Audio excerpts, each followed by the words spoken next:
Bienvenue dans notre école de philosophie pour une soirée que nous voulons dédier à la dignité. Je crois que c'est un sujet qui nous touche tous, que la dignité, dans ces moments justement où les êtres humains, et pas seulement les êtres humains, sont soumis à tant d'indignité que je ne vais pas citer, ce n'est pas nécessaire, mais je crois que c'est un sujet qui nous concerne tous, parce que chacun aspire à vivre au meilleur de lui-même, c'est-à-dire avec dignité. Alors, on va essayer de décliner le sujet, mais déjà on peut se demander d'emblée, qu'est-ce que c'est qu'être digne?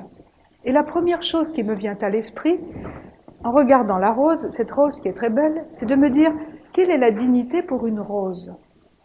C'est d'être une rose. Quelle est la dignité pour un humain? C'est pas une lapalissade.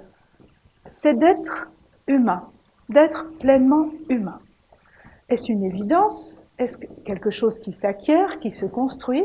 C'est ce qu'on va essayer de partager ensemble à la lumière des sagesses, des philosophies, et pour voir en quoi ça peut irriguer notre pensée et nos choix de vie dans cette période difficile, mais très exaltante, parce qu'elle, justement, elle stimule en nous cet esprit de dépassement, d'aventure, qui conduit à la dignité lorsqu'il est bien orienté. Alors déjà, les mots sont souvent galvaudés, c'est pourquoi on va les redéfinir. Par exemple, on entend souvent dans le monde parler de respect, de manque de respect. C'est quelque chose qui revient notamment chez les jeunes, et les moins jeunes d'ailleurs, me disent « on m'a manqué de respect ». Et c'est vrai que même au-delà du manque de respect, il y a toutes sortes de formes, on va dire, d'incivilité ou d'agression, qu'elles soient physiques, psychologiques, mentales, etc., qui sont malheureusement des faits de société. Mais la question qu'on peut se poser déjà, est-ce que respect et dignité sont synonymes? Et en allant un peu plus loin, est-ce que le fait de subir, enfin d'être, disons, l'objet d'une indignité, quelle qu'elle soit, nous fait perdre notre dignité? Autrement dit, est-ce que ce sont toujours les circonstances extérieures qui conditionnent notre dignité? J'aimerais qu'on aborde le sujet déjà sous cet angle-là. Quand on est victime d'une indignité, quelle qu'elle soit, que ce soit, il y a toute une échelle évidemment entre un geste ou une parole, disons, blessante et des actes beaucoup plus graves, voire des crimes. Bien.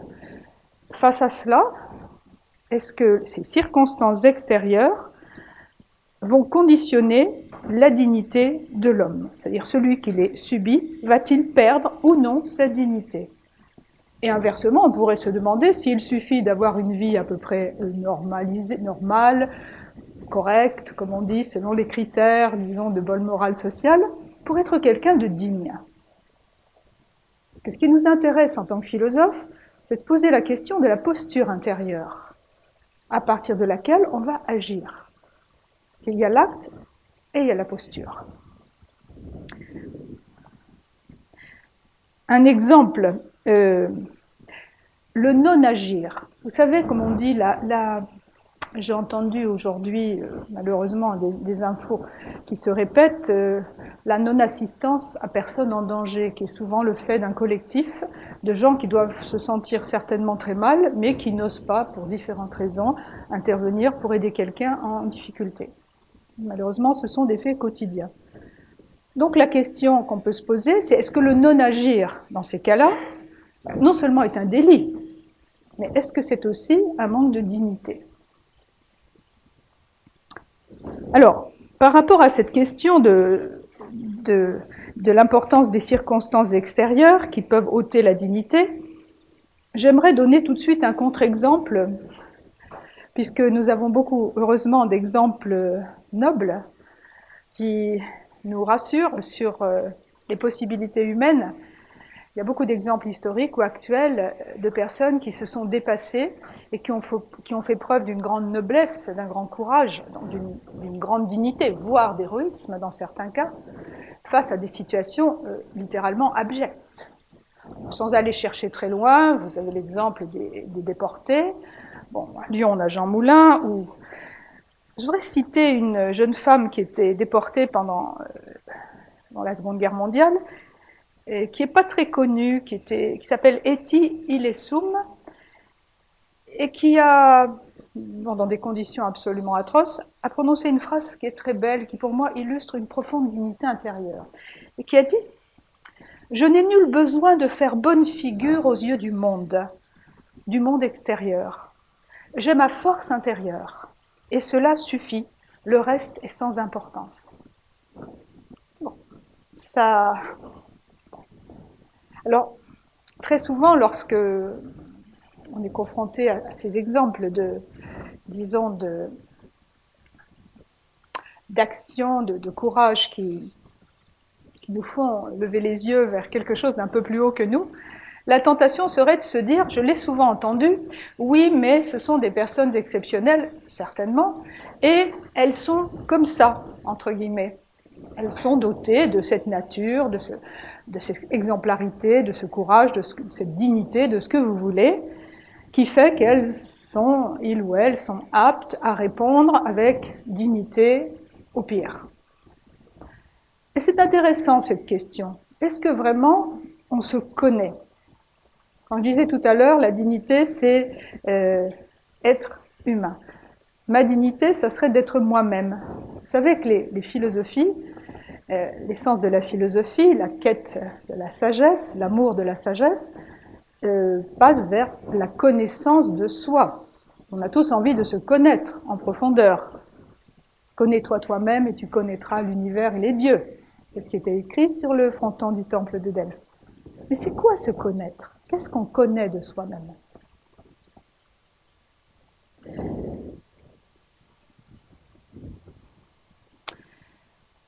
Alors, je voudrais revenir, avant de définir la dignité au travers de certaines citations philosophiques, sur la vision actuelle que l'on peut avoir de ce qu'on appelle la fausse dignité.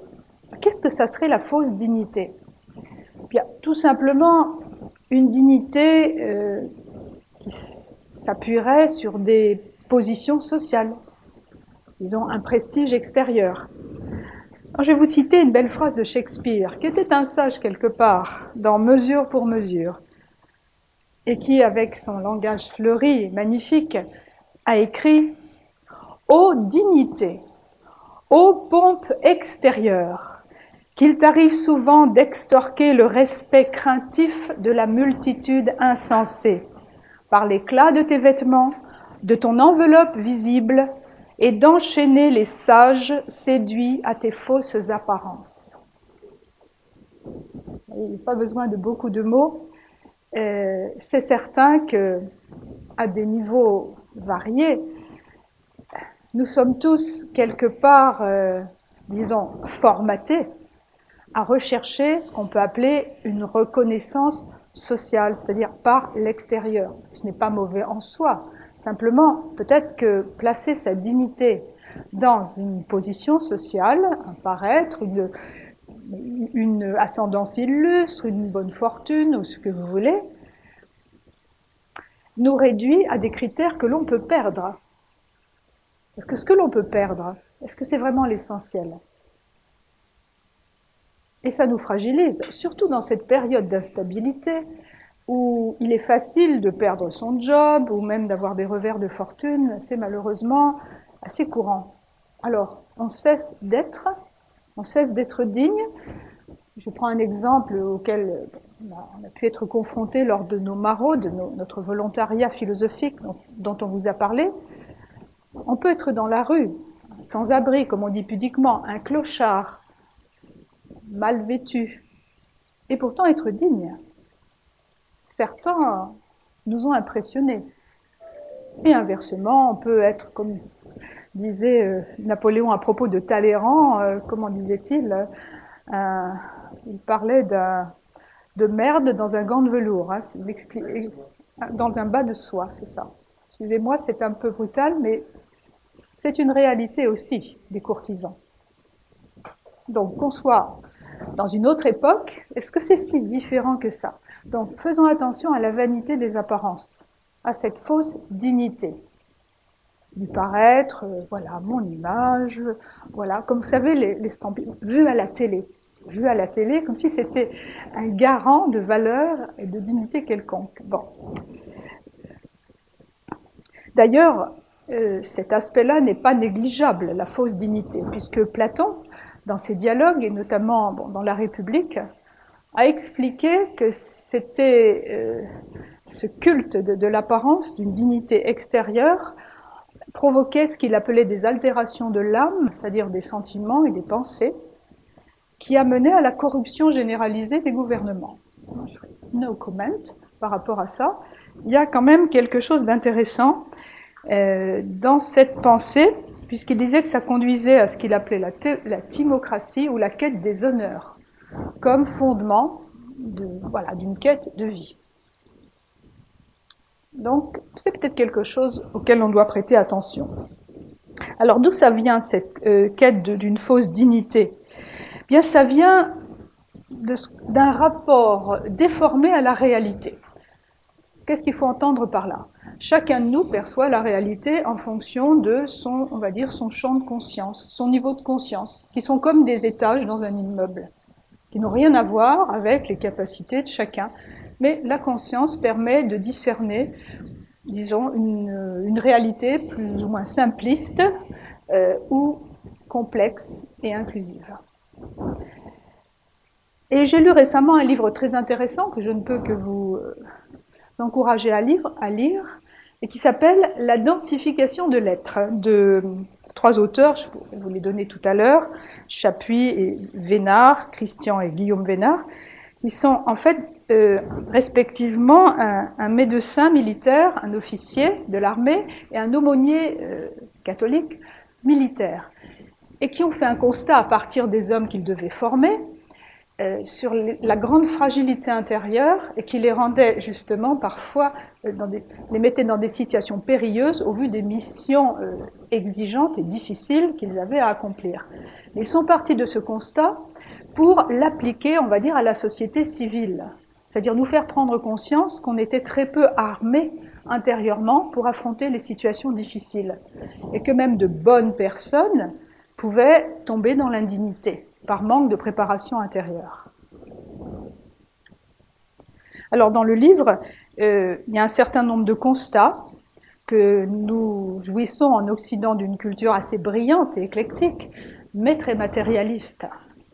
C'est-à-dire qui n'a pas pour objet l'élévation de l'être humain, mais plutôt de le maintenir dans cette frénésie de consommation dans tous les niveaux. Une culture qui est tournée vers le culte du moi, comme on disait, c'est-à-dire beaucoup d'individualisme, qui justement a engendré des contreparties, c'est-à-dire de plus en plus de gens qui veulent se mobiliser pour agir intelligemment ensemble. Mais regardez les médias, c'est toujours le culte de l'immédiat et la satisfaction des désirs. Cela fragilise énormément la personne qui n'est pas habituée à se confronter à ce qu'on peut appeler un certain nombre de frustrations pour aller au-delà et révéler sa pépite intérieure. Je reviendrai sur ce type d'éducation puisque c'est le fondement de l'éducation philosophique. Les conséquences de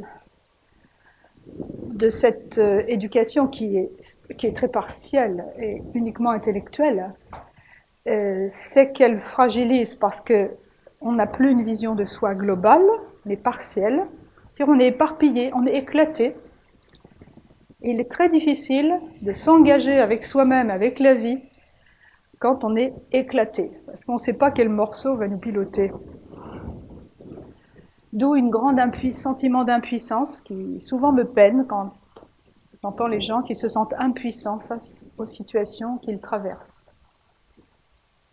Parce que quelquefois, on n'a pas tout de suite les solutions extérieures. Mais peut-être faut-il commencer par puiser dans des ressources intérieures avant d'ouvrir d'autres portes vers des solutions extérieures. Ça va jusque-là? Alors, maintenant, revenons aux sources philosophiques de la dignité. Je vais faire un certain nombre de citations pour situer comment les grands philosophes ou nos grands sages, d'ailleurs en Occident comme en Orient, ont pu définir la dignité. Qu'est-ce que c'est, la dignité? Alors, je vais commencer par la Déclaration des droits de l'homme et du citoyen de 1948, héritière directe de notre philosophie des Lumières, dont l'article 1 dit « Tous les êtres humains naissent libres et égaux en dignité et en droit. » En dignité et en droit. On oublie souvent le mot dignité. Ils sont doués de raison et de conscience. Ça, ce sont deux mots très importants, raison et conscience, et doivent agir les uns et les autres dans un esprit de fraternité. Donc, premier constat, c'est que la dignité serait donc intrinsèque à l'être humain. C'est-à-dire, ce n'est pas un moyen, comme d'ailleurs le philosophe Kant. Kant était un philosophe allemand idéaliste du XVIIIe siècle. Et Kant a expliqué que la dignité de l'homme est une fin en soi, une finalité en soi, pas un moyen. Elle a une valeur intrinsèque et pas relative. Exemple, tous les trafics d'êtres humains, on considère que les êtres humains sont des moyens de s'enrichir, comme par exemple les odieux trafics des passeurs qui profitent de la détresse, de la misère humaine pour s'enrichir. Bon, c'est certain que ça va totalement à l'encontre de la dignité humaine. Je pense que chacun le sent dans son fort intérieur. Donc, la dignité serait intrinsèque à l'être humain. Je vais déjà écrire un point qui me semble important.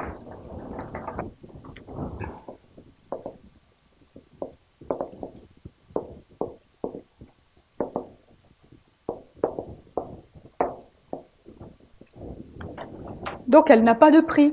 C'est ce que Platon appelait un bien métaphysique.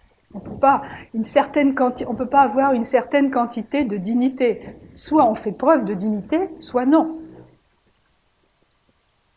C'est pas quantitatif. Donc c'est une fin en soi. Alors on pourrait s'arrêter là et se dire, bon, puisqu'il semblerait que l'être humain porte cette dignité intrinsèque à l'intérieur de lui, qu'a-t-il à acquérir? Oui, mais c'est toujours le paradoxe de la philosophie. C'est-à-dire que, comment expliquer alors, si chacun est porteur d'une dignité intrinsèque, quelquefois on se comporte de manière indigne et notre conscience nous le rappelle. On est tous en progrès là-dessus. Donc, certainement qu'il faut réfléchir à devenir ce qu'on est virtuellement. Et donc, se poser la question, la dignité peut-elle s'apprendre aussi? Il y a cette question-là. Alors, je reviens à la Déclaration des droits de l'homme, article 26, qui parle justement de l'éducation. Donc, au début, on parlait de la liberté, l'égalité en dignité et en droit, et maintenant on parle de l'éducation. L'éducation doit viser au plein épanouissement de la personnalité humaine et au renforcement du respect et des droits de l'homme et des libertés fondamentales. Autrement dit, doit veiller à ce que soit respecté l'humain, donc la dignité humaine, qu'elle soit garantie. Il y a un petit développement, elle doit favoriser la compréhension, la tolérance, l'amitié entre toutes les nations et tous les groupes raciaux et religieux, ainsi que le développement des activités des Nations Unies pour le maintien de la paix. Bon. Alors, c'est un magnifique programme, et je vais poser la question suivante. Est-ce qu'une déclaration d'intention suffit à sa mise en œuvre?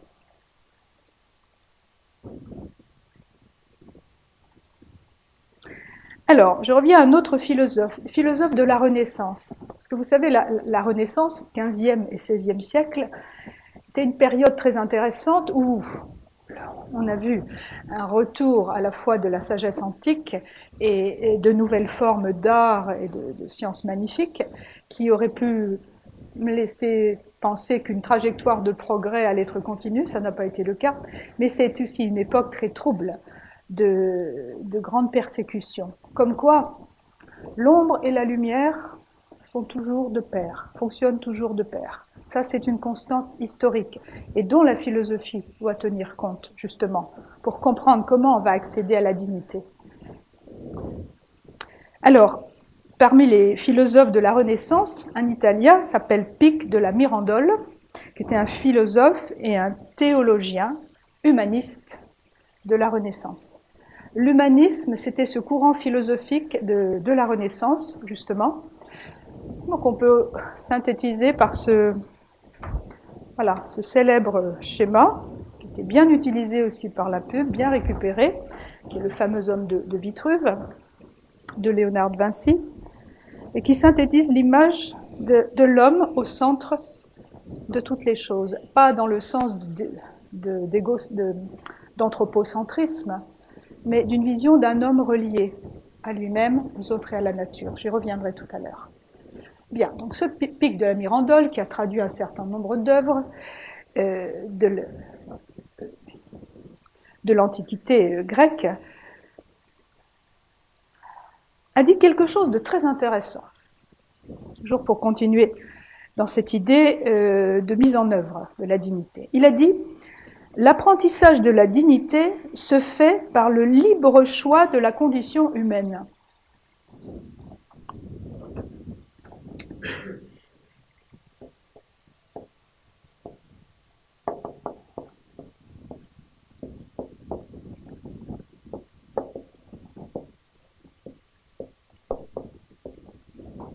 Étrange encore, on a vu tout à l'heure qu'on portait intrinsèquement notre dignité, mais il faut le choisir. Et le mot choix est essentiel dans cette histoire. Et on choisit la vie qu'on va mener. Bon, il y a une partie, effectivement, comme disaient les stoïciens, qui ne dépend pas de nous. Mais il y a une partie qui dépend de nous. C'est-à-dire comment on va réagir aux circonstances et comment on va ouvrir de nouveaux fronts, de nouvelles voies. Donc, on choisit la condition humaine. Qu'est-ce que ça veut dire de faire le choix de sa condition humaine? Déjà, ça sous-entend que quelquefois, on est en dessous de nous-mêmes et on ne se comporte pas comme des humains. On n'entre pas dans les exemples particuliers. Même, je crois que même chacun de nous, quelquefois, se sent en dessous de lui-même. Et c'est ça qui va le stimuler, justement, parce qu'il a cette étincelle intérieure qui le fait regarder vers le haut aussi. Il a envie de s'élever, il ne peut pas rester dans sa médiocrité. Mais quelquefois, il sombre dans l'impuissance. Donc il y a un choix. Et le choix, souvent, a été défini entre, on va dire, l'ange et la bête. Prendre une terminologie, bon. Autrement dit, la double nature de l'homme, qui est la base de toutes les quêtes chevaleresques. Vous savez, qui sont tellement promues actuellement à travers les films, les épopées héroïques. C'est l'essence même de la conquête de soi que les épopées héroïques, c'est-à-dire comprendre qu'il y a un combat à mener parce qu'on a une double nature. Donc, on va essayer de conquérir sa condition humaine, c'est-à-dire la conscience de l'humain, qui n'est pas simplement une conscience animale avec un peu plus d'intelligence. Non, c'est une autre capacité de voir, de se projeter, de construire, de se souvenir, de lier le futur et le passé. Donc c'est un rôle médiateur essentiel. Et ça, c'est une conquête. Parce que sinon, on peut rester dans sa routine, dans son petit train-train, dans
concrètement, c'est quoi le fait de se reconnaître? Alors, je continue. Je disais, mais c'est quoi se reconnaître? Alors, là encore, je vais citer quelqu'un qui s'est posé la question, cette fois qui n'est pas un philosophe, mais un poète allemand, qui s'appelle Schiller, poète allemand disons, qui a œuvré dans le courant qu'on appelle l'esthétisme au XVIIIe siècle, et qui a parlé du développement de la force morale. Voilà, le développement de la force morale. Comment développer la force morale?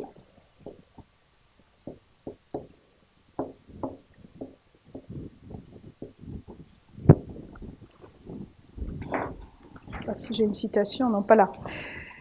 Alors, en ce sens, il rejoint vraiment les enseignements des philosophes grecs qui tous ont beaucoup insisté sur cette dimension du développement de la vie morale, de la force morale.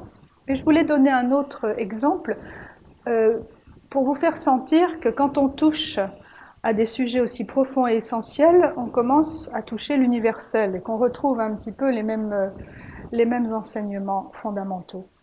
Alors, quand on dit la force morale, on ne parle pas de la moralisation ou même de la bonne moralité, c'est-à-dire le bon citoyen, il paye ses impôts, etc., il est réglo, il n'enfreint pas la loi. Bon, il a une vie morale selon ses critères, utile d'ailleurs et indispensable en société. Bon, si on grille les feux rouges, c'est pas civique, et c'est très dangereux, par exemple. Mais quand on parle de vie morale, ça va au-delà. C'est plutôt dans le sens d'une éthique intérieure, c'est-à-dire de faire des choix en conscience et d'obéir à ces choix, se tenir à ces choix. Parce qu'on aimerait bien, on voudrait, je voudrais bien, mais j'ai pas pu.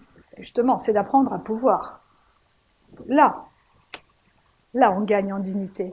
Là, on renforce sa confiance et son ouverture. Dans le cas contraire, on se referme, on se fractionne, on se coupe des autres. Donc, développer la force morale, c'est apprendre à maîtriser ses instincts. Certains instincts sont utiles, bien sûr, mais lorsqu'on est mu par les instincts, qu'est-ce qui nous différencie de l'animal, qui lui est essentiellement programmé génétiquement? Nous aussi d'ailleurs, mais on a une marge de liberté. Parce que si on n'avait pas cette marge de liberté, pourquoi philosopher? Pourquoi chercher? Si on n'a rien à trouver et à construire par soi-même. Alors c'est cette liberté intérieure qu'il s'agit de gagner, qui est indépendante des circonstances. Et c'est ça qui serait la dignité dans l'action.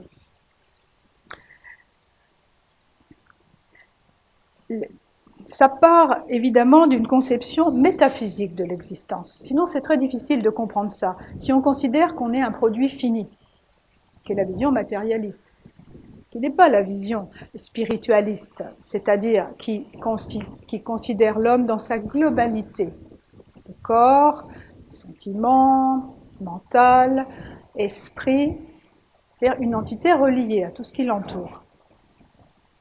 C'est seulement lorsqu'on a ce fil conducteur d'un homme global qu'on peut concevoir, de même qu'il existe plusieurs plans de réalité, dont certains nous sont inaccessibles pour le moment, qu'on peut connecter dans un rêve ou dans une mémoire. Bien. Donc, c'est en prenant conscience que, justement, on a un potentiel latent à l'intérieur, à trouver et à développer, qu'on va pouvoir entrer dans cette quête de la connaissance de soi. Parce que si on pense qu'on se connaît déjà, vous savez, avec comme une liste de courses, voilà, là ça c'est mes qualités, là c'est mes défauts, grosso modo je sais ce que vaut le bonhomme, là, etc. Bon, qu'est-ce qu'on vient apprendre? Mettre une couche de vernis, une couche de peinture, de plus? Remplir le caddie? Non. Non, c'est un cheminement vers l'intérieur. C'est très différent. Donc ça implique ce que tout le monde, je pense que si vous êtes là, c'est qu'intuitivement, vous sentez bien qu'on a autre chose à faire de sa vie que de consommer, et chacun aspire à être utile, à donner le meilleur, à laisser quelque chose, à transmettre. Ça, c'est humain. Et ça participe de cette dimension qu'on appelle métaphysique, qui est réelle, qui est la source du bien, comme disait Platon, entre autres, et Aristote aussi. Le souverain bien, pas les biens individuels, celui qui peut englober toutes les formes d'expression. Parce que la caractéristique du monde métaphysique, c'est qu'il est universel. Vous savez, quand on touche aux valeurs humaines, ou plutôt à leur expression, l'expression des valeurs, c'est ce qu'on appelle les vertus. Les vertus. C'est pas pareil, les valeurs et les vertus.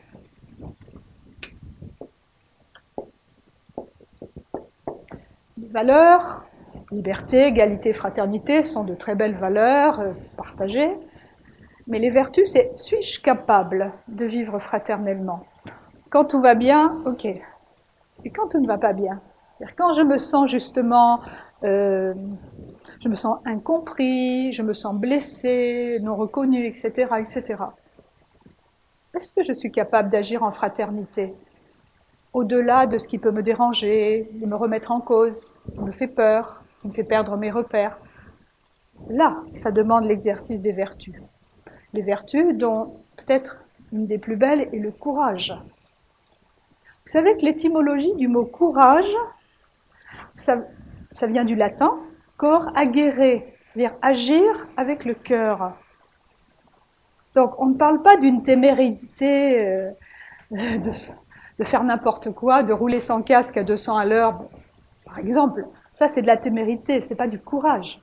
Parce que le courage implique une pensée et une ouverture de cœur. Bon, vous connaissez tous la phrase de Saint-Exupéry que... qu'est-ce que c'était déjà? On agit bien qu'avec le...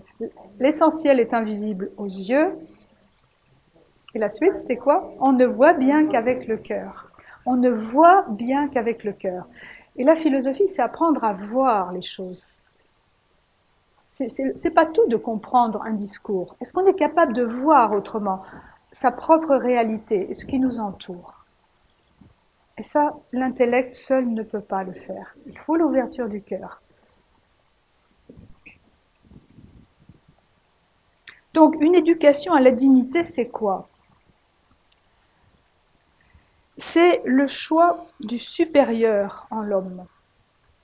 Je vais citer un philosophe actuel qui s'appelle Bertrand Vergely et qui a dit que voir les choses à travers l'esprit ennoblit et élève vers l'excellence. Donc il y a l'idée d'une quête d'excellence. D'ailleurs, en grec, le mot vertu, il y a du latin virtus, mais chez les Grecs, le mot qui signifiait la vertu, c'était arrêter, qu'on peut traduire par l'excellence. Donc voilà, en face de la banalité, de la médiocrité, on place la quête d'excellence. Pas pour écraser l'autre, non, l'excellence en soi, le meilleur. Je sais ce que je dis, peut-être un petit peu à contre-courant, mais finalement, on a envie d'être meilleur, on n'a pas envie d'être moins bien. C'est presque du bon sens, mais ce ne sont pas des discours que l'on tient à l'éducation nationale. Donc, la pratique de la philosophie, qui est une quête de sagesse, est un combat pour la dignité. C'est le sens essentiel de la philosophie.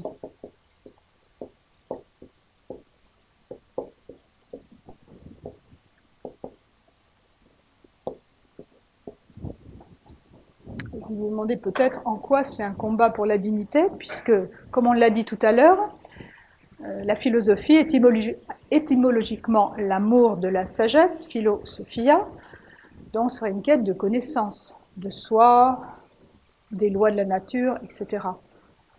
Oui, mais pour accéder à la profondeur des choses, de même que si on veut connaître le fond de l'océan, mais il faut accepter de plonger.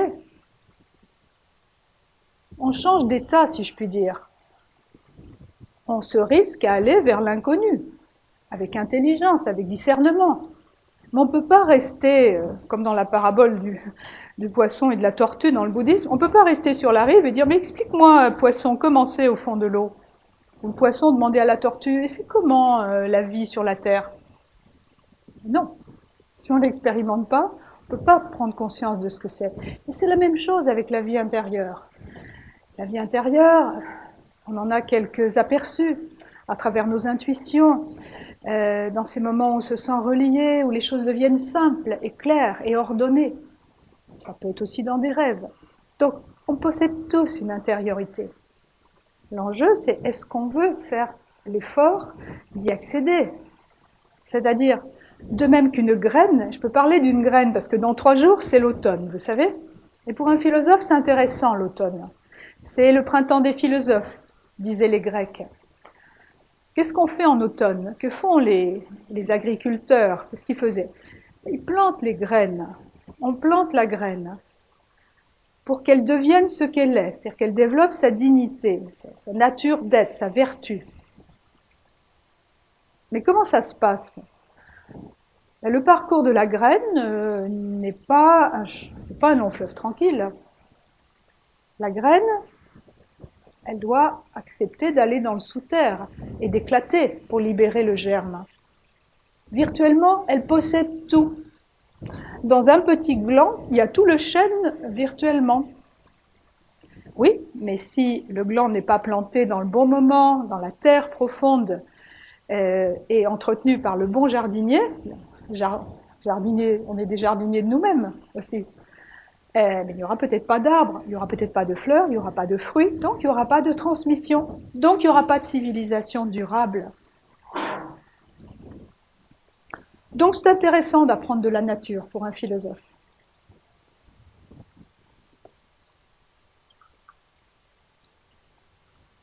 Alors, je vais être un petit peu plus précise sur l'éducation philosophique. En quoi elle consiste et ce qu'on propose d'ailleurs.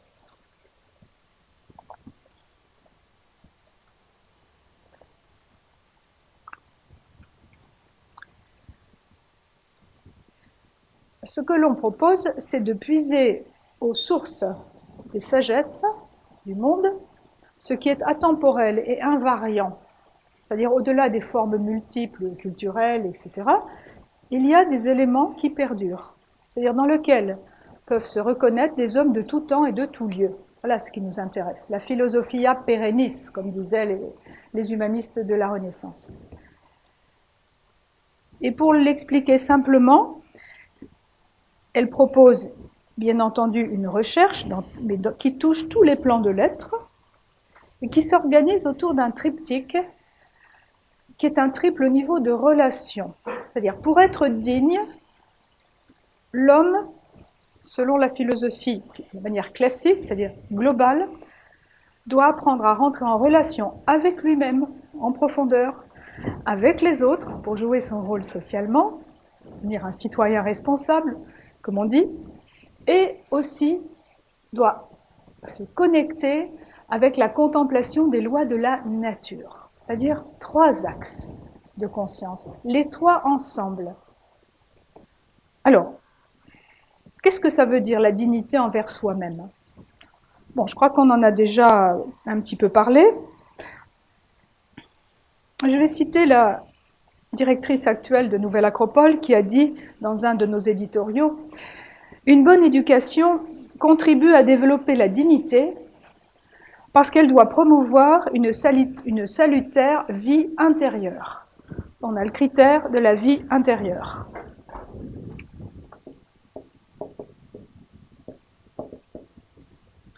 C'est dans ce creuset qu'on va trouver les ressources qui vont nous permettre de dépasser, faire face aux défis de la vie et trouver des ressources insoupçonnées en nous-mêmes. La vie intérieure.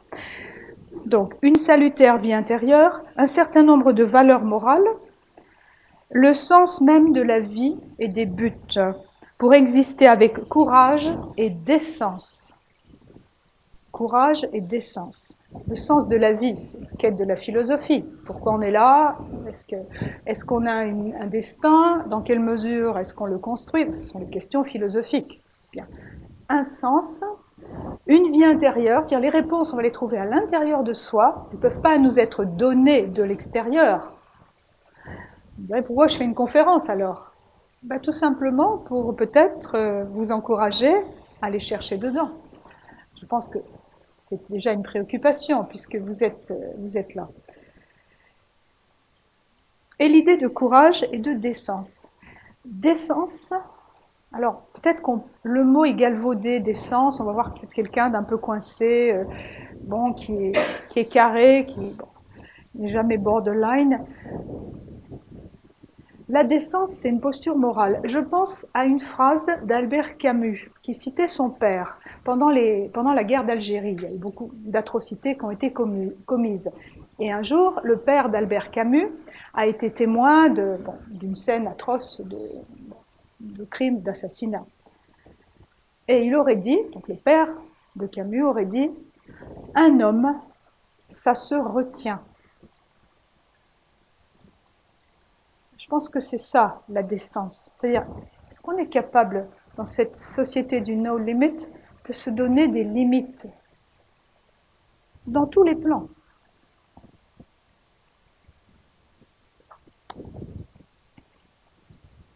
Donc, dignité envers soi-même. Et comment on procède? Eh bien, la grande idée que l'on a à la fois chez Platon, mais aussi chez un contemporain, qui est le psychiatre Carl Gustav Jung, vous connaissez sans doute, il a parlé du processus d'individuation. Individuation. C'est-à-dire devenir un individu, dans le sens de s'unifier intérieurement. Est-ce que je suis capable de mobiliser tous mes moyens pour agir dans la voie que je me suis fixée? Ou est-ce que ma tête me dit quelque chose, mon cœur autre chose, et mon corps encore autre chose? C'est ça qui nous casse, de ne pas pouvoir être à la hauteur de ce qu'on aimerait être et faire. Donc c'est important, cette idée d'unification intérieure. Et c'est le cœur de l'éthique, c'est-à-dire de la recherche de dignité envers soi-même. Donc s'unifier intérieurement pour pouvoir agir selon les valeurs que nous défendons, selon sa loi d'action. On peut être prétendument amoureux de valeurs, mais si on fait n'importe quoi, si on jette des papiers par terre, si on ne respecte pas la nature, si on tolère dans une société des indignités envers les autres règnes, on n'est pas en accord avec ces valeurs de dignité.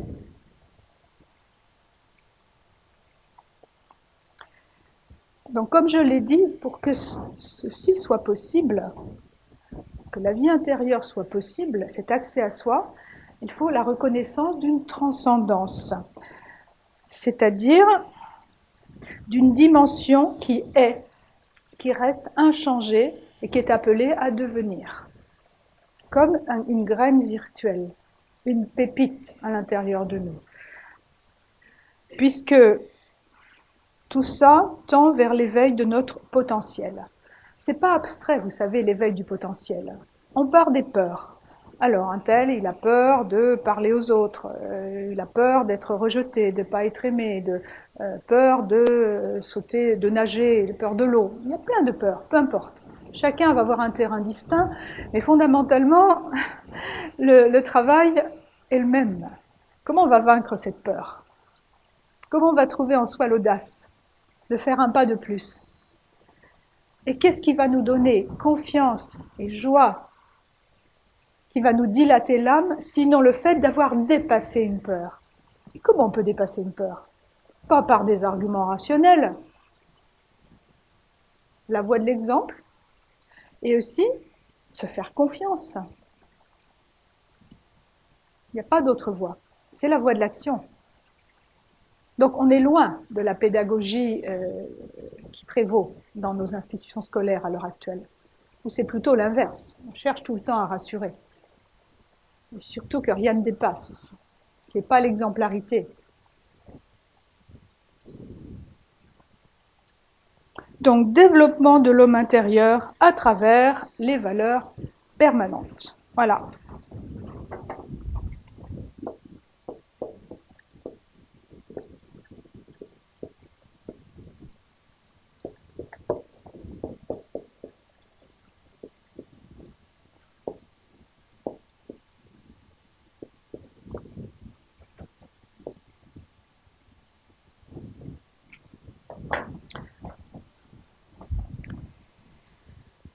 Alors, je viens de parler du premier niveau, c'est-à-dire la dignité envers soi-même, c'est-à-dire être capacité de s'unifier, de se relier au meilleur de soi-même pour développer un nouveau pouvoir agir.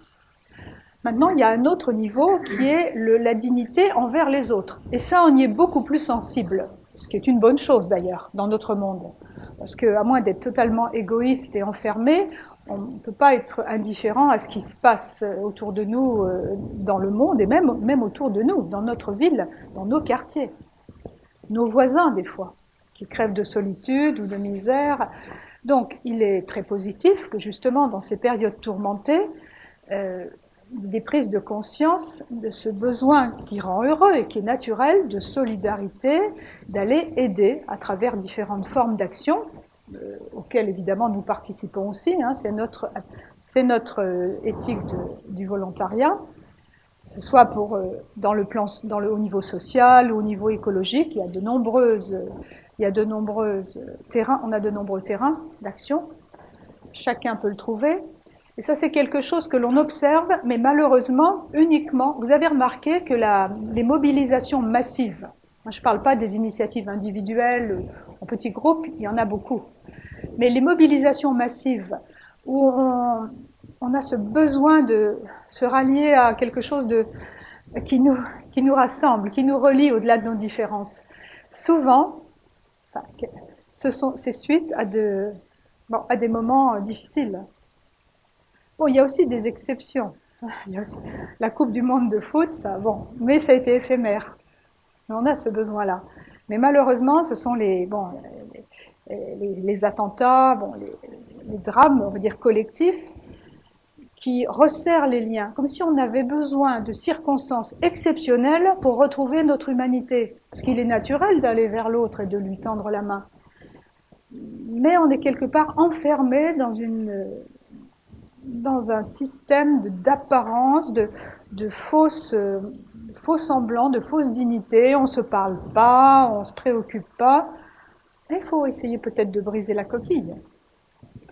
Donc ça, c'est ce qu'on appelle la dignité envers les autres ou lien social.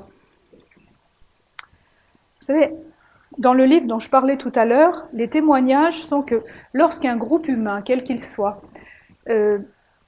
œuvre pour un idéal, quel qu'il soit, c'est-à-dire au service des autres, ça renforce les liens, surtout lorsqu'on est confronté à des dangers ou au moins des défis. C'est pas simplement on passe un bon moment ensemble et on partage des hobbies, et c'est très bien tout ça. Mais c'est pas ça qui va faire émerger un sentiment d'appartenance et de solidarité durable dans un groupe humain. Non, ça marche pas comme ça. Il faut avoir vécu ensemble des épreuves, les avoir dépassées ensemble pour avoir testé, je dirais, la valeur intrinsèque de chacun, où là on se révèle. Et troisième aspect, donc ce serait la dignité envers la nature.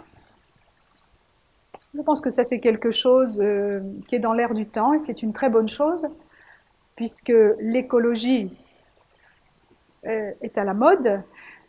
Il ne faudrait pas que ça soit qu'une mode. Je pense que ça sera quelque chose de durable.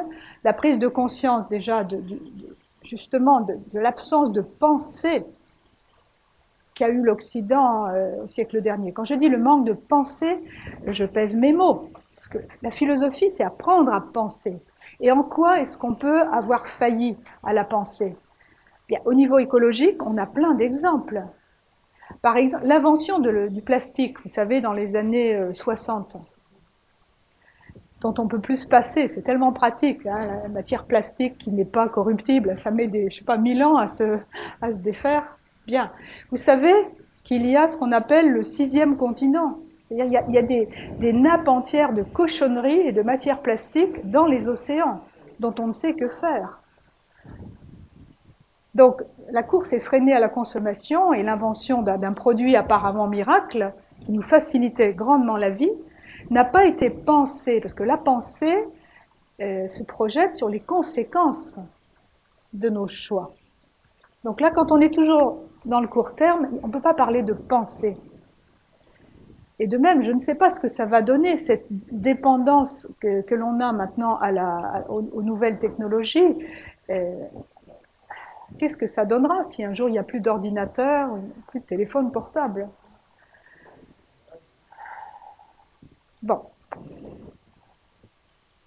Donc la nouvelle conscience écologique est quelque chose de très positif, mais il faut faire attention aussi à la motivation. Peut-être qu'on achète bio parce qu'on a envie de manger bien, ou alors parce qu'on a envie de préserver la terre et ceux qui l'habitent, ce qui est déjà mieux, mais ça peut être les deux. Et je voudrais ajouter un élément complémentaire, qui est ce qu'on peut appeler l'écologie spirituelle. Qu'est-ce que ça veut dire?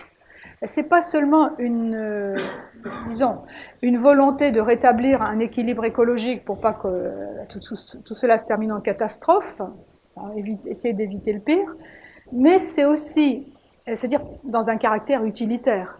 Non, c'est aussi avoir une réflexion sur la place de l'homme dans l'univers. Quand je dis l'univers, on va dire sur la Terre.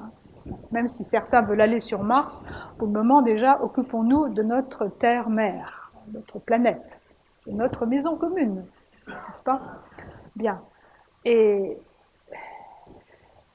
trouver sa place, c'est réfléchir à sa responsabilité et à son rôle d'humain vis-à-vis des autres règnes. Alors ceux qui nous suivent, les petits frères, on va dire, le monde animal, le monde végétal, le monde minéral. Et pourquoi pas avoir une réflexion aussi humble, c'est-à-dire philosophique, sur peut-être des règnes un peu plus avancés que nous, peut-être. Sommes-nous le summum de la création? L'aboutissement, la perfection? L'humanité est-elle un modèle de perfection qui n'a d'exemple à tirer de rien de supérieur? Ce que je veux dire par là, c'est que ça peut être intéressant de se dire qu'on a peut-être une marge de progression encore.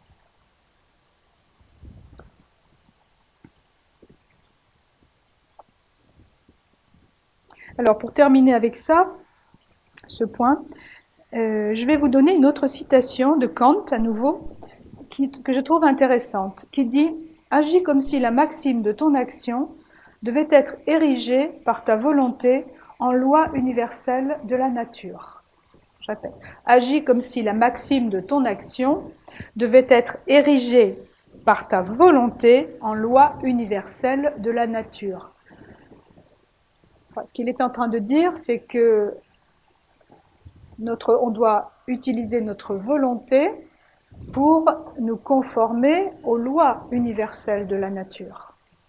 Ce qui tue l'homme et lui ôte sa dignité, c'est cette obsession du particularisme. Chacun pense qu'il est distinct, totalement distinct, qu'il a droit à des lois particulières et qu'il ne peut pas apprendre des autres.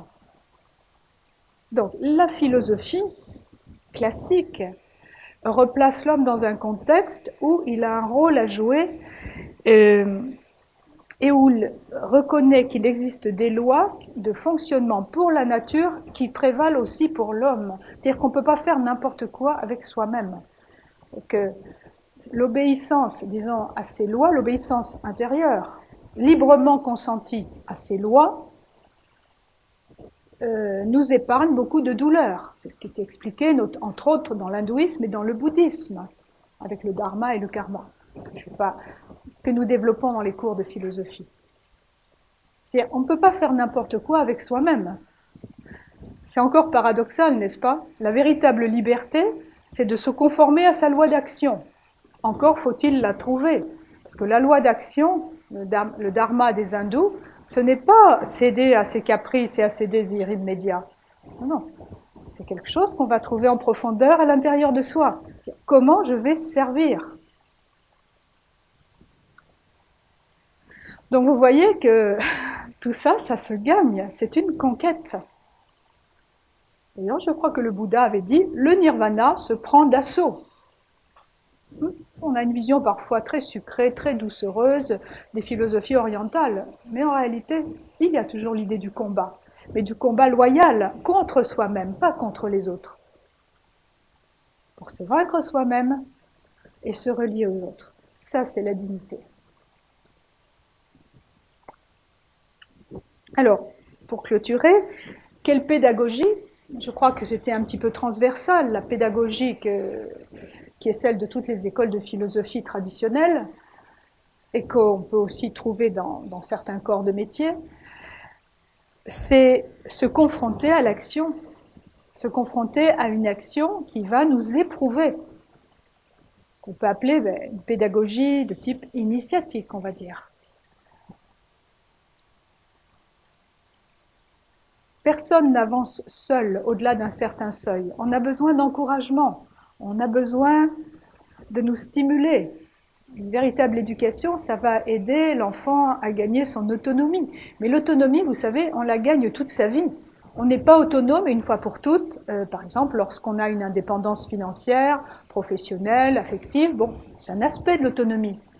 L'autonomie, sur un plan philosophique, c'est la non-dépendance aux circonstances de vie qui vont nous altérer et quelquefois nous faire tomber.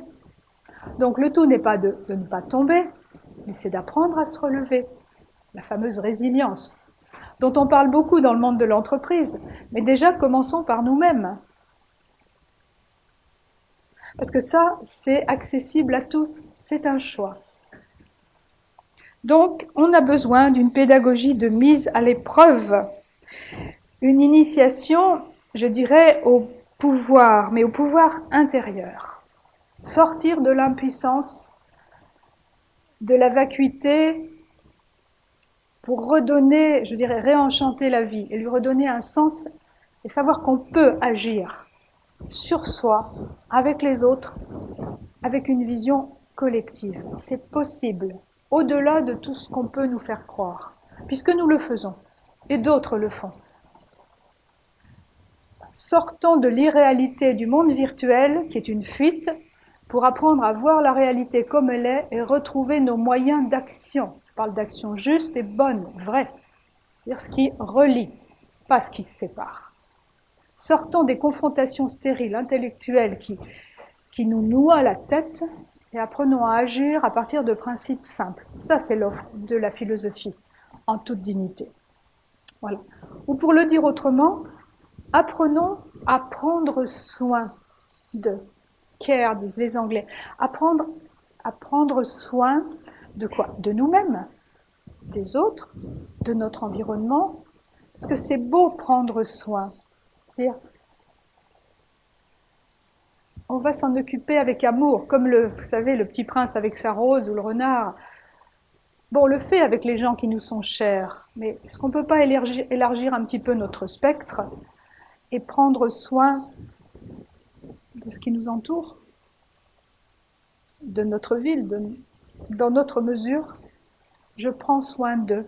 Je ne suis pas indifférent qui passe comme une ombre en 2 dimensions à côté des choses. Je suis dedans. Je prends soin d'eux. Je vois, j'entends, je construis. Bon, je vais terminer cette première partie avec quelques très belles lignes. Ensuite, si vous voulez, on pourra échanger. Et j'ai voulu terminer ce petit exposé, pas exhaustif, mais pour poser le sujet, avec un poème magnifique, que vous connaissez sans doute, qui s'appelle Invictus, de Ernest Henley, qui a inspiré Nelson Mandela, héros parmi les héros, bon, homme digne parmi d'autres, pendant sa très longue captivité, qui a duré, je crois, 27 ans, dans des conditions assez difficiles, et qui lui a permis de tenir le coup, alors qu'il était, il a été mis en geôle, il a fait des travaux forcés, etc. Mais il a réussi à tenir bon, lorsqu'il est sorti de prison et qu'il a eu le pouvoir, en aucun cas il est tombé dans un esprit revanchard, ce qu'il aurait pu faire. Mais non, il a eu une vocation à rassembler, à réunir par le haut. Alors je vous lis juste les 4 derniers vers du poème, qui est très beau, parce que pour moi c'est un merveilleux exemple d'autonomie intérieure et de dignité humaine. Aussi étroit soit le chemin, nombreux les châtiments infâmes, je suis le maître de mon destin, je suis le capitaine de mon âme. Voilà. Merci.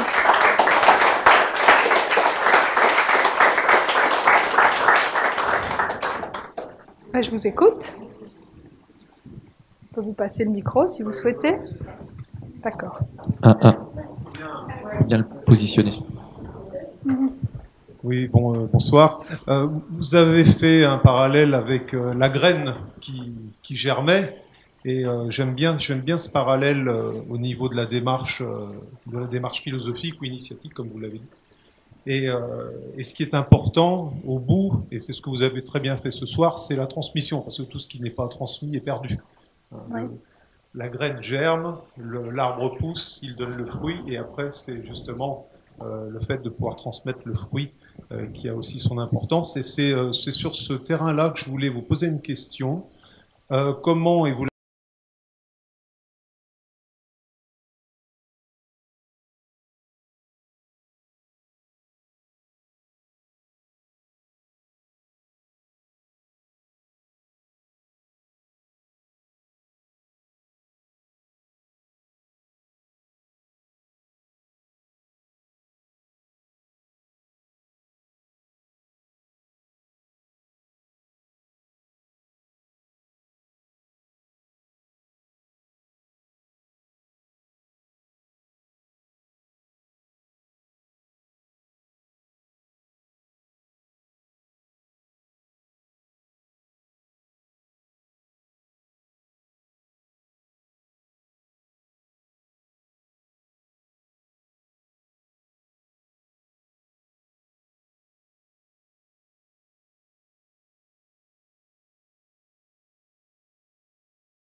merci.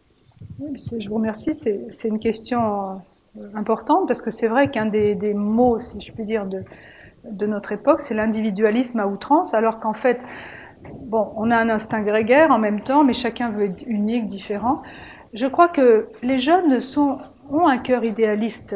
Simplement, ils sont tellement abrutis, selon moi, de toutes sortes de sollicitations, peu importe quoi, qu'il faut leur donner un rêve, mais un rêve réalisable, c'est-à-dire leur offrir un idéal de vie. Mais la philosophie, c'est un idéal de vie. C'est pas, comment dirais-je, un ornement, une cerise sur un gâteau que l'on fait quand on n'a rien de mieux à faire. Enfin, en tout cas, c'est pas comme ça que nous le vivons. C'est la colonne vertébrale de dignité de ma vie. Être disciple, pour moi, c'est ma dignité. Alors, concrètement, mais il y a de multiples choses à faire, des terrains, on peut en trouver. Et ce que va apporter la philosophie, c'est un terrain de confrontation, parce que c'est bien beau d'aller ramasser un jour les ordures dans un coin, c'est une action tout à fait louable et civique. D'ailleurs, on le fait. Mais c'est un combat d'autant beaucoup plus utile de placer les jeunes sur un terrain de défi où ils vont se confronter à eux-mêmes, à leurs peurs, pour devenir plus forts, donc plus dignes. Et ça, nous le pratiquons. L'école de philosophie a cet objectif de former des gens de tous âges, puisque c'est une des caractéristiques de l'école de philosophie que d'offrir une éducation permanente. Je vais vous dire un scoop, l'âme n'a pas d'âge, l'âme n'a pas de sexe. Comme ça, on sort des polémiques, en plus, c'est pratique, même si on est polarisé, peu importe. Mais la force, je dirais, de notre école de philosophie, c'est qu'on accueille des gens de tous âges. On a des gens qui sont très jeunes, et puis d'autres qui ont une maturité de vie, un âge respectable, et qui vont transmettre autre chose. Et contrairement à ce qu'on peut croire, les jeunes ont besoin d'être entre eux avec leurs projets spécifiques, pour se frotter, bien sûr, mais quelquefois aussi, ils sont heureux d'écouter ou de partager avec des gens plus mûrs. Parce que souvent, les générations sont éclatées. Il n'y a plus cette transmission, comment dit-on, intergénérationnelle qui est essentielle.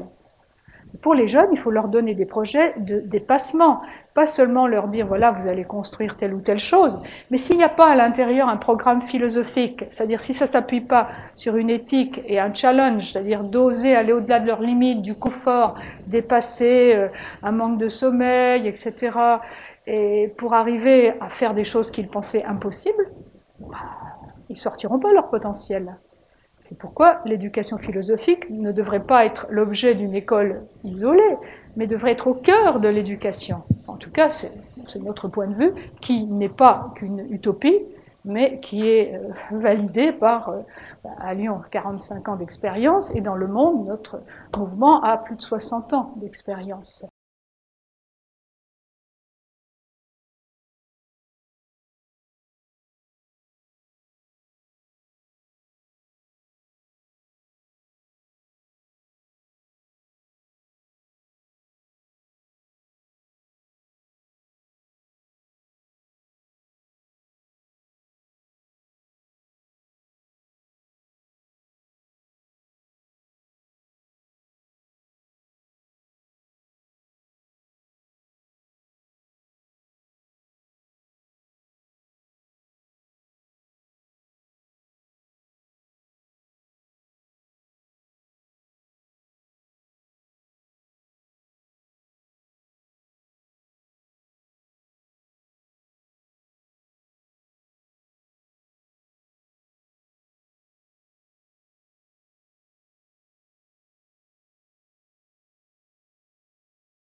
De volontariat, c'est une façon de vivre la philosophie pratique. Quand on passe une nuit pour finir de peindre une pièce, je donne un exemple, pour une conférence, d'accord? Ça, c'est un enjeu collectif. Et je veux dire que c'est motivant si on sait ce que ça va devenir après. Ça peut être aussi aller dans la rue et faire une action utile à des sans-abri ou des migrants. Il y a beaucoup de terrains, mais ça, chacun peut les trouver. Mais dans tous les cas, il faut leur donner un objectif qui soit généreux et dans lequel ils vont se confronter. Et pour ça, il faut partir, peut-être réfléchir à leur donner une autre vision d'eux-mêmes. Et c'est ce que fait la philosophie, qui propose une autre vision de l'homme, qui est beaucoup plus globale et inclusive. Voilà. Le collectif se gagne quand on a un objectif commun de dépassement qui va amener chacun, je dirais, à se sacrifier dans une certaine mesure pour les autres. Sinon, s'il n'y a pas de dépassement, il n'y a pas de lien fraternel, on ne fait pas émerger le meilleur. Voilà. D'autres témoignages ou questions ?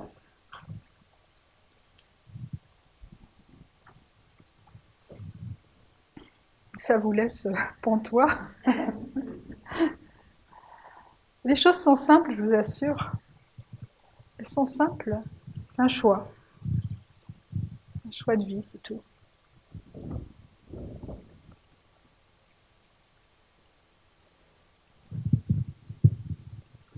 J'aurais une question sur le sentiment d'appartenance. Dans une société dans laquelle prédomine l'individualisme et dans laquelle se développe parallèlement des idéologies identitaires différentes. Il y a probablement un élément médiateur dans lequel il est possible de redonner cette idée de l'appartenance, de pas avoir des prétentions d'être un citoyen du monde, parce que ça c'est très commode et très pratique, dire je suis un citoyen du monde. Le problème c'est que j'habite pas le monde, j'habite mon quartier, j'habite ma ville, je suis dans la proximité d'autres êtres qui vivent la même chose. Donc la question c'est comment résoudre ce dilemme qui est en même temps développer un sentiment d'appartenance qui permet de prendre conscience que l'humanité est une, mais en même temps être dans la culture locale, dans l'action locale, dans le terrain local. Oui, on revient à ce paradoxe dont on parlait tout à l'heure. C'est-à-dire, la philosophie, j'explique que la philosophie a beaucoup évolué dans le temps. Elle est devenue un exercice uniquement intellectuel, mais ça c'est assez récent, c'est la modernité. Avant c'était un exercice de vie pratique. Donc la philosophie, dans ce sens-là, justement, relie l'universel à travers ses sources de sagesse, disons ses pensées universelles, être capable de retrouver l'humain à travers toutes les facettes culturelles et toutes les différences, donc ouvrir l'esprit, mais agir localement, c'est-à-dire relier le haut et le bas, son ciel et sa terre. Parce que sinon ce sont des déclarations d'intention. On a un devoir d'agir ici et maintenant. Si on habite à Lyon, pour le moment, eh bien c'est à Lyon. Il n'y a pas besoin de s'échapper, de courir au bout du monde pour se prouver qu'on fait quelque chose d'utile et d'exotique, même si ça peut être bien de le faire aussi. Mais déjà, regarder autour de soi. C'est-à-dire construire une école, qui n'est pas que ce ne sont pas des murs. C'est un lieu qui est habité par la mise en œuvre d'un idéal et des gens qui se cherchent et qui essayent d'appliquer la philosophie et de la transmettre. Donc ça, c'est déjà une action utile. Et tout ce qu'on peut faire pour restituer à la société, ça, c'est du local. C'est-à-dire les voisins, on a mis par exemple, on a végétalisé le trottoir, même si, bon, on continue de nous piquer les petits arbustes que l'on plante, on ne se décourage pas et on les remet. Peut-être qu'un jour, l'éducation par l'exemple. Donc, il est important j'ai envie de dire, de s'engager pleinement avec la vie. S'engager pleinement avec la vie, c'est pas une licence poétique, ça veut dire, je m'engage à faire quelque chose de ma vie, pas seulement à gagner ma vie pour survivre, à faire quelque chose de ma vie, et au service des autres. Et c'est ici et maintenant, je mets les mains dedans, je ne suis pas dans les discours, non, je mets les mains dedans. On peut compter sur moi. J'apprends à être responsable, c'est-à-dire à porter sur moi, porter le poids de la chose, porter autre chose que moi-même.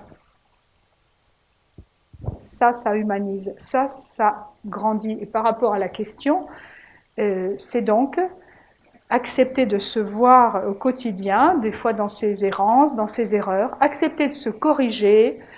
C'est ça, être en contact avec le local et le quotidien. C'est s'occuper de ceux qui sont autour de nous, de prendre soin de nos familles, de nos proches, avant de vouloir sauver la planète. Enfin, comprenez ce que je veux dire, d'avoir de grandes déclarations d'intention. On a à faire beaucoup déjà ici.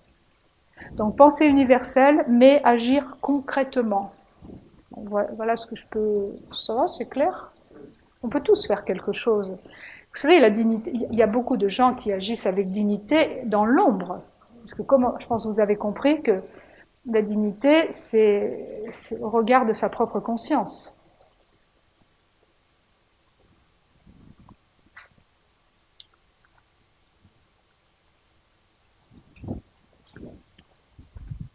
Oui, bonsoir. C'était pour vous demander, est-ce que vous pensez vraiment que la dignité est universelle ou qu'elle peut être relative suivant non seulement les personnes, mais les cultures et les civilisations?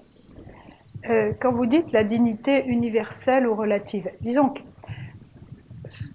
qu'intrinsèquement, il y a dans l'homme une étincelle d'humain qui est en quête de dignité. Maintenant, les modes d'expression sont très différents. Mais c'est différent quand on s'attache aux critères extérieurs. Parce que selon les modes et les époques, on considère qu'il est digne de se comporter de telle manière ou indigne de faire telle ou telle chose. Mais ça, ce sont des modes. C'est la morale, c'est une morale, c'est pas l'éthique de l'être. Quand on touche vraiment à l'essence de l'être, moi je dis que c'est universel.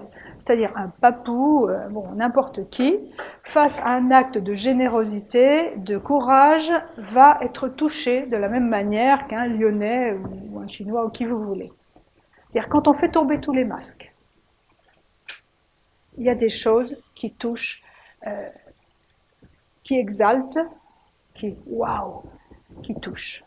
Et ça, c'est universel, parce que vous savez, quand on regarde, vous savez, moi, quand je regarde le film qui est à l'accueil, qui est un panorama de toutes les actions qu'on mène dans nos différentes écoles dans le monde, qui sont 500.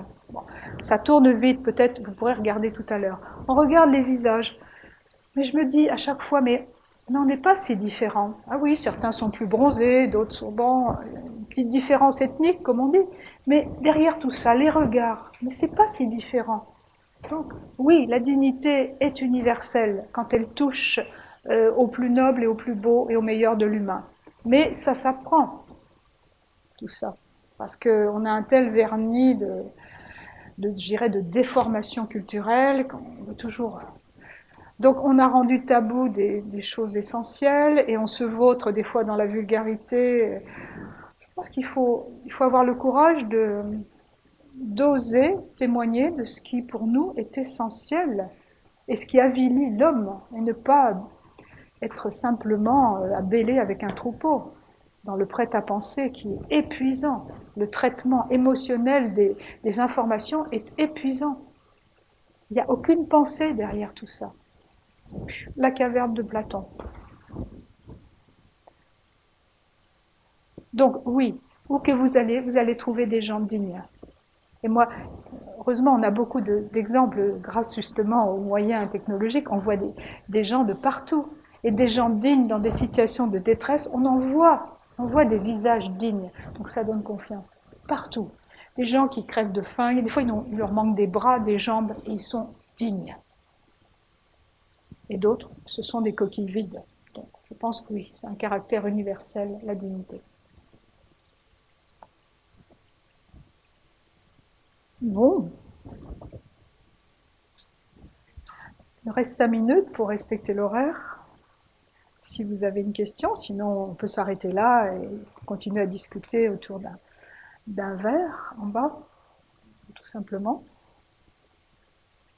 Je crois tout à l'heure en discutant, Fanny, on avait eu une petite discussion. Si tu veux reposer la question, je pense que ça serait utile pour tout le monde. Alors moi, il y a 2 idées qui reviennent. C'est l'idée que on est digne ou on ne l'est pas. Oui. C'est cette idée. Et par rapport au collectif, ça va peut-être recouper sur le fait que pour trouver sa place dans un collectif, il faut accepter qu'on n'est pas forcément digne de la même façon. Alors, il faut voir ce que ça veut dire. Par exemple, un dépassement pour un jeune, c'est pas forcément le même dépassement pour l'autre. Ouais. Et c'est là où c'est intéressant peut-être de déterminer qu'est-ce qui juge, enfin, qui juge la dignité dans un individu par rapport au dépassement qu'il va faire. Et donc, est-ce qu'on est digne ou est-ce qu'on ne l'est pas? 2 questions voilà, dans la question. Alors, la première, oui, j'ai dit à un moment, merci. Il y a un moment, j'ai dit, on est digne ou on ne l'est pas. Mais comprenons bien, on est tour à tour digne ou indigne au fil du temps. Il y a des moments où on donne le meilleur et d'autres, bon, c'est un peu limite. Donc, je dirais qu'on est les deux à la fois. Mais soit on est l'un, soit on est l'autre. On n'est pas les deux en même temps à la fois. On est l'un et l'autre alternativement, mais pas en même temps. C'est-à-dire, soit notre attitude elle est digne, soit elle est indigne. C'est pas un petit peu digne et un petit peu indigne. Il n'y a pas de demi-mesure. C'est-à-dire, soit, ok, on est placé correctement, soit on est à côté. C'est ça que je veux dire. Mais la même personne peut un jour donner le meilleur, rayonner la bonté, la générosité, etc. Et puis le lendemain, retomber. C'est ça la grandeur et la difficulté de l'humain. Donc ça, c'est pour la première partie. Et l'autre, c'était par rapport au collectif, c'était qui évalue dans un groupe humain de la dignité. Je pense que c'est pas des critères d'évaluation, on se met pas des notes de, je sais pas, de 1, 2, 3, 4, 5, comme on a l'habitude de le faire, en dignité. L'objet d'une pédagogie initiatique, c'est justement que le maître, voilà, le coach, comme vous voulez l'appeler, enfin le maître, utilisons les mots justes, celui qui a une expérience face à son élève, a une connaissance suffisante pour lui proposer, disons, des challenges qui lui correspondent. Et après, c'est en fonction de la réponse qui va être apportée par le jeune qui va lui-même évaluer si il a fait un saut ou pas. Il ne s'agit pas d'estampiller des étiquettes sur les gens, mais de comprendre qu'on a besoin tous d'être guidés. Et si on n'a pas quelqu'un qui nous pousse un petit peu, le bon pédagogue, on va rester très vite sur ses acquis et on va se gausser de ses compétences. Ça, c'est le problème de l'attachement aux compétences. Ok, les compétences, c'est bien, mais pour se développer, pour évoluer, ça ne sert à rien. Il faut aller sur un autre terrain. Donc c'est sûr que par rapport au collectif, il y a une émulation collective. Et je pense que c'est ça qui est important pour que les jeunes aillent de l'avant. Tout seul, c'est plus difficile. C'est pour ça qu'il y a des défis collectifs où on s'encourage mutuellement, mais il y a aussi des épreuves individuelles, et la vie d'ailleurs nous en donne. Hein. Les maladies, les ruptures sentimentales sont des choses qui n'épargnent pas grand monde. Donc là, effectivement, on peut être aussi aidé, mais il faut trouver des ressources en soi. Voilà, ça répond à la question, Fanny? Bien. Écoutez, je vous propose maintenant de s'arrêter là-dessus, et je vous remercie d'être venu, et si ça vous intéresse, on continue l'échange mercredi prochain, ici même. Mercredi, pas jeudi, à 19h30. Voilà, et je vous présenterai le programme de formation philosophique. Très bonne fin de soirée à tous. Merci à vous.